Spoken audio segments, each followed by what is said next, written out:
আজকে আমি রান্না করছি সোয়াবিনের জন্য মশলা ধনে জিরে গোলমরিচ আদা কাঁচা লঙ্কা এটা আমি পিষে নেব।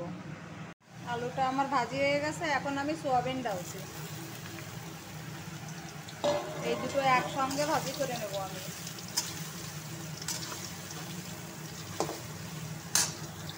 সোয়াবিন আর আলুটা আমার ভাজি হয়ে গেছে, এখন আমি রান্না করছি।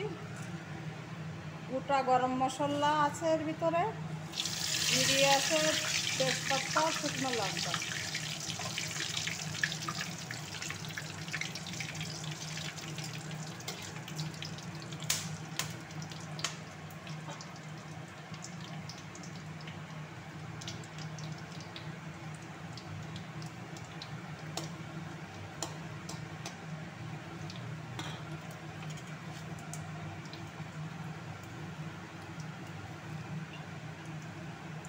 এরপরে দেবো আমি পেঁয়াজ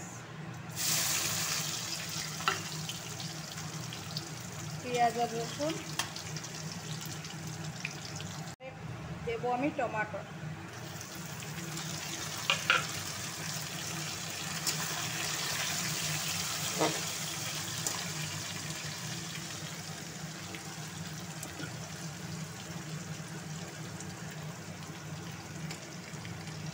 লবণ,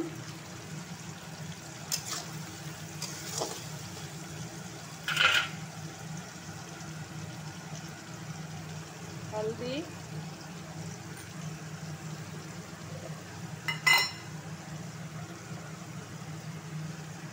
কালারের জন্য কাশ্মীরি লঙ্কা একটু,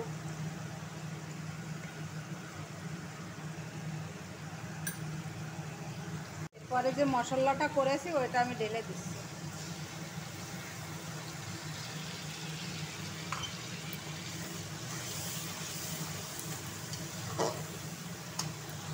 মশলায় আমার তেল ছেড়ে দিয়েছে, এখন আমি এই সোয়াবিন আর আলু ভাজি করে রেখেছিলাম ওইটা একসঙ্গে ঢেলে দেবো।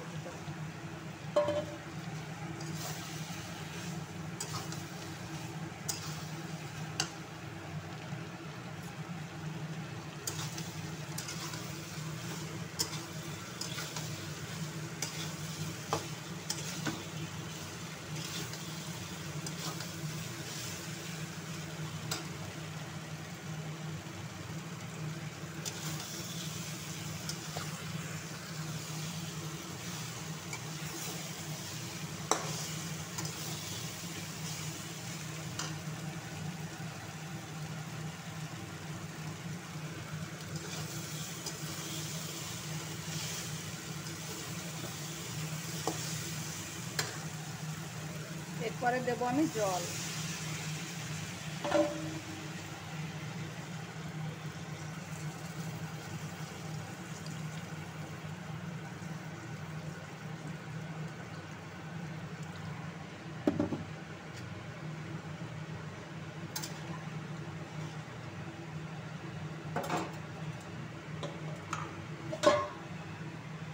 চাপা দেবো। সোয়াবিনের সবজি আমার হয়ে গেছে, দেখতে যেমন সুন্দর খেতেও তেমনি সুস্বাদ। তোমরাও এভাবে রান্না করে খাবে, ভীষণ ভালো লাগবে।